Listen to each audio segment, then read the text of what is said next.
Highway number 48 જૂનો highway number 8 અને highway number 3 પર આવેલ હોટેલ માલિકોને નેશનલ હાઈવે ઓથોરિટી દ્વારા એક્ઝિટ અને એન્ટ્રી પરમિશન અંગે અપાયેલ નોટિસના મુદ્દે સઘન Gujarat hotel and restaurant association અને ગુજરાત કેટરર ફેડરેશન દ્વારા ફ્રી સહિત વિવિધ સમસ્યા અંગે નેશનલ હાઈવે ઓથોરિટીને આવેદનપત્ર પાઠવી રજૂઆત કરી હતી.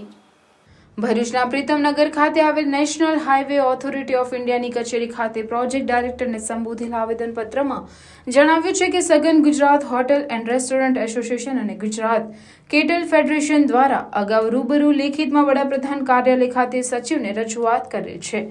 આ ઉપરાંત રોડ અને ટ્રાન્સપોર્ટ મિનિસ્ટર નીતિન ગડકરીને દિલ્હી ખાતે અને ગાંધીનગર ખાતે મુખ્ય સચિવને પણ રૂબરૂ મળી આ બાબતે રજૂઆત કરવામાં આવી છે. આ મુલાકાતો બાદ હજુ આ બાબતે ખાસ કાર્યવાહી ના થઈ હોવાથી અને તે દરમિયાન નેશનલ હાઈવે ઓથોરિટી દ્વારા નોટિસ મુજબ કાર્યવાહી કરવામાં આવેલ હોવાથી ફરીથી દિલ્હી ખાતે અમુ મુલાકાત માટે સમય માંગેલ છે અને ગુજરાતના સાંસદનો મુલાકાત માટે પણ સમય માંગેલ છે, જેથી આપની કાર્યવાહી હાલ પૂરતી સ્થગિત કરવી. અગાઉ નેશનલ હાઈવે ઓથોરિટીના અધિકારીઓ સાથે ભરૂચ ઓફિસ ખાતે મીટિંગ કરવામાં આવી હતી, ત્યારે ઓથોરિટીના અધિકારીઓ દ્વારા જણાવેલ કે કોઈ પણ હોટલની એન્ટ્રીમાં પ્રવેશ અને બહાર નીકળવાના રસ્તા વચ્ચેની જે જગ્યા છે તેને ખોદકામ કરી ખુલ્લી ગટર બનાવી અને તે મુજબ વચ્ચેની જગ્યા ખોદકામ કરાવેલ છે. આ ઉપરાંત શક્ય તેટલી સાફ સફાઈનું કામકાજ પણ કરાવેલ છે. હાઈવે ઓથોરિટીના અધિકારીઓ દ્વારા ફરીથી બધી હોટલોમાં નોટિસ આપી રૂબરૂ મુલાકાત લઈ એન્ટ્રીની પરમિશન લેવા માટે જણાવેલ છે, અન્યથા ઓથોરિટી દ્વારા ખોદકામ કરી નાખીશું તેમ કહેવાયું છે.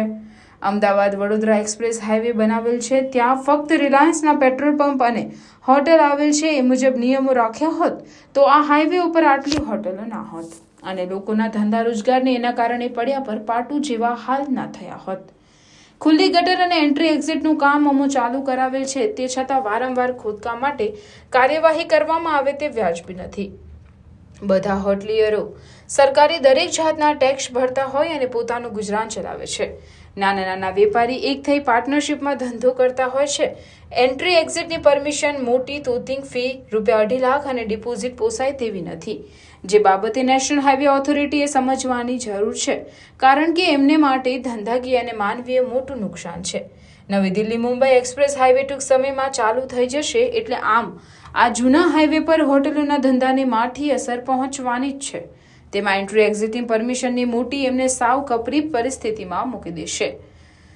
ઉચ્ચ સ્તરે આ અંગે રજૂઆત કરવામાં પુનઃ કરવામાં આવનાર છે, ત્યારે હાલ આ માટે કાર્યવાહી સ્થગિત કરવામાં આવે નહીં તો નેશનલ હાઈવે ઓથોરિટીની ઓફિસની ખાતે ગાંધી ચિંધ્યા માર્ગે ભૂખ હડતાલ અને આત્મવિલોપનની પણ ચીમકી ઉચ્ચારવામાં આવી છે. બીજી બાજુ હાઈવે ઓથોરિટીના ઓફિસર એન્ટ્રી અને એક્ઝિટ અંગે સમગ્ર દેશમાં કાર્યવાહી કરવામાં આવી રહી છે અને તેનાથી અકસ્માતો પર નિયંત્રણ મેળવી શકાશે તેમ કહી હોટલ સંચાલકોની સમસ્યા અંગે ઉચ્ચ સ્તરેથી નિર્ણય મુજબ કામગીરી કરાશે. मैं अरुण शेट्टी हूँ, सदर्न गुजरात होटल और रेस्टोरेंट एसोसिएशन का प्रमुख हूँ. हम लोग जितने भी वापी से लेके भरूच तक जितने भी हमारे मेंबर्स हैं उनका बहुत सारा प्रॉब्लम्स हो गया है, क्योंकि NHAI ने नए कायदे कानून के हिसाब से हम पे अमल करने के लिए कहा है, मगर इतने वाहियात कायदे कानून है कि भाई 2.5 लाख पहले तो परमिशन का दो, फिर 2.5 लाख अपना ये डिपॉजिट ये बैंक गारंटीज दो, फिर 70 मीटर इस तरफ से 50 मीटर उस तरफ से, और बहुत सारे जो कायदे कानून जो छोटा आदमी समझता ही नहीं है, वो जो इंटरनेशनल लॉज है उसके हिसाब से वो हम पे थोपना चाहते हैं.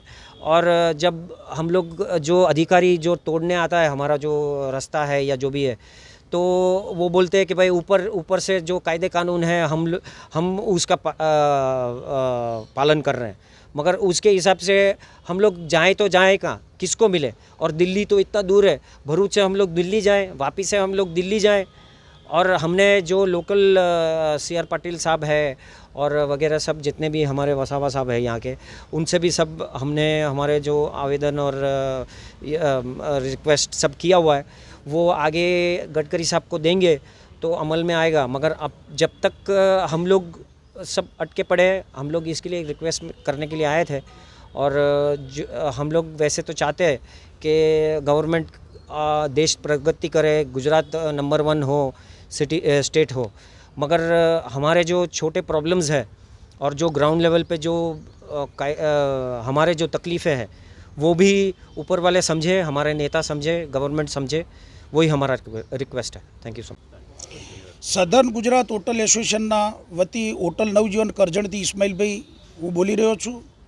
અમારો મસલો એવો છે કે ભાઈ NHIવાળા ટોટલી અમને પહેલાં એવું કીધું કે ભાઈ તમે એક્ઝિટ એન્ટ્રી ને એક્ઝિટ બે કરી વચ્ચેનો પ્રોસિજર તમે તોડી નાખો. તો અમે પોતે સ્વચ્છ અમારા ખર્ચે અમે તોડી નાખ્યો. હવે પાછા NHIવાળા સદંતર અમારો ધંધો બંધ કરવા માટે નોટિસ અને પોતે બ્લુડોઝર લઈને આવે છે. તો અમારે ક્યાં જવું? અમારા પરિવારો અમે ભાગીદારી ધંધો કરીએ, કોઈ નાના હોટલવાળા ઝૂંપડા પાડીને કામ કરે તો અમારો પરિવાર રજળી પડે તો અમારે શું કરવું? તો અમે આ કચેરી પર એવી વિનંતી કરવા આવ્યા છીએ કે અમે પોતે દિલ્હી જઈને રજૂઆત કરેલી છે. માનનીય CM ઓફિસ, વડાપ્રધાન શ્રી નીતિન ગડકરી સાહેબ, રોડ ખાતાના વ્યવહારશ્રી તેમજ CR પાટીલ સાહેબ તેમજ બધા સંસદ સાહેબો ગુજરાતના બધાને અમે રૂબરૂ મળીને રજૂઆત કરીને આવેદનપત્ર આપેલું છે. હવે પછી જો પણ કદાચ NHIવાળા જબરજસ્તી અમારી રોડની એન્ટ્રી ખોદકામ કરવા આવશે તો અમારે ગાંધી ચિંધ્યા માર્ગે અમારે આંદોલન કરવું પડશે. બની શકે તો હોટલ પણ બંધ કરવી પડશે તો અમે કરીશું.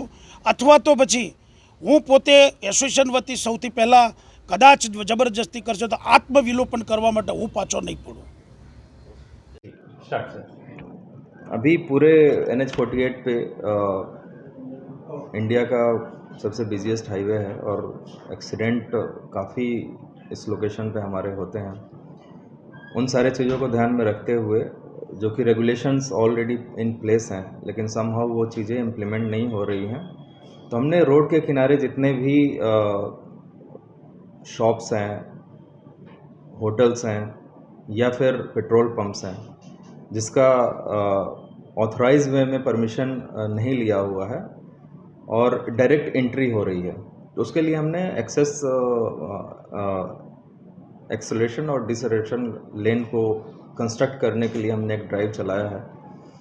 और उसमें जहाँ जहाँ पे भी स्ट्रक्चर्स हैं, कमर्शियल प्रॉपर्टीज़ हैं, उसको प्रॉपर वे में एक्सेस के लिए हमने बोला हुआ है. उससे क्या होगा कि हमारे रोड पे एक्सीडेंट की जो संभावना होती है उसमें काफ़ी रिडक्शन होगा और इसमें काफ़ी हद तक हमें सफलता भी मिली है. चाहे भारूच का हमारा टॉल हो या करजन का टॉल हो, दोनों को हमने कम्प्लीटली इंक्रोचमेंट फ्री किया हुआ है. उससे लोकल जो भी कम्यूटर है हमारे रोड के ऊपर उनको काफ़ी सहूलियत हो रही है. और आगे भी हमने एसोसिएशन साउदर्न होटल एसोसिएशन आए थे, उनको भी हमने रिक्वेस्ट यही किया है कि उस हिसाब से जो एक्सेलरेशन और डिसलेशन लेन की का कहना ये है कि किसी भी प्रॉपर्टी में घुसने के लिए एक अलग से सर्विस रोड 100-150 मीटर का होता है और निकलने के लिए भी 100-150 मीटर का रोड कंस्ट्रक्ट करना होता है 7 मीटर के आसपास. उससे जो भी उस होटल के यूज़ कर रहे हैं या कमर्शियल प्रॉपर्टी को जो यूज़ कर रहे हैं उनके आने जाने में सेफ्टी रहेगा और एक्सीडेंट की संभावना कम रहेगी. होटल एसोसिएशन ने इस बात को माना भी है कि वो चीज़ को करने को वो रेडी हैं, लेकिन कुछ उनकी समस्याएं हैं और वो लोग उसको सॉर्ट आउट करना चाह रहे हैं. ઠાકોરજી પ્રકૃતિ ફાર્મિંગ પ્રોડક્ટ બજારમાં મળતી નકલી અને કેમિકલ યુક્ત ફૂડ પ્રોડક્ટથી રહો સાવધાન. ભરૂચવાસીઓ હવે આવી ગયું છે આનું સમાધાન. ઠાકોરજી અને કલ્પવૃક્ષ ઓર્ગેનિક ગ્રોસરી શોપમાં. અમારી કંપની એક ખેડૂતની જ કંપની છે. અમારી દરેક પ્રોડક્ટ કોઈ પણ જાતની ભેળસેળ વગર ડાયરેક્ટ ખેડૂત પાસેથી જ આવે છે. અમારી કંપની ભારત સરકાર તથા ફાર્મર પ્રોડ્યુસર ઓર્ગેનાઇઝેશન દ્વારા માન્યતા પ્રાપ્ત કરેલ કંપની છે. દરેક પાક ઘઉં, લીલા મગ, કાળા મગ વગેરે ઓર્ગેનિક અને પ્રાકૃતિક પદ્ધતિથી જ ઉગાડવામાં આવે છે. અમારી અન્ય ખાસ પ્રોડક્ટ્સમાં ઓર્ગેનિક ગોળ, ગીર ગાયનું શુદ્ધ ઘી તેમજ કાચી ધાણીનું તેલ સાથે હર્બલ ટી, મરી મસાલા, પ્રાકૃતિક શરબત વગેરે જોવા તથા લેવા માટે એકવાર ખાસ પધારો. તો હવે કેમિકલ યુક્ત ખાદ્ય વસ્તુઓને કહો નો એન્ટ્રી અને અપનાવો 100% સર્ટિફાઈડ કેમિકલ મુક્ત ગ્રોસરી પ્રોડક્ટ અને રહો સ્વસ્થ અને હેલ્ધી. અને હા, અમારી ખાસ ઓફર તો સાંભળો. ઘઉંનો લોટ ફક્ત ₹150 5 કિલો, તો સરબતી ઘઉં 100 કિગ્રા ફક્ત 3000 અને ભાલિયા એટલે કે કોરાટ ઘઉં 100 કિગ્રા ફક્ત 4000 જ. તો રાહ કોની જોવાની? આજે જ પધારો F30 ગોલ્ડન સ્ક્વેર, ડીમાર્ટની બાજુમાં, ABC ચોકડી, ભરૂચ.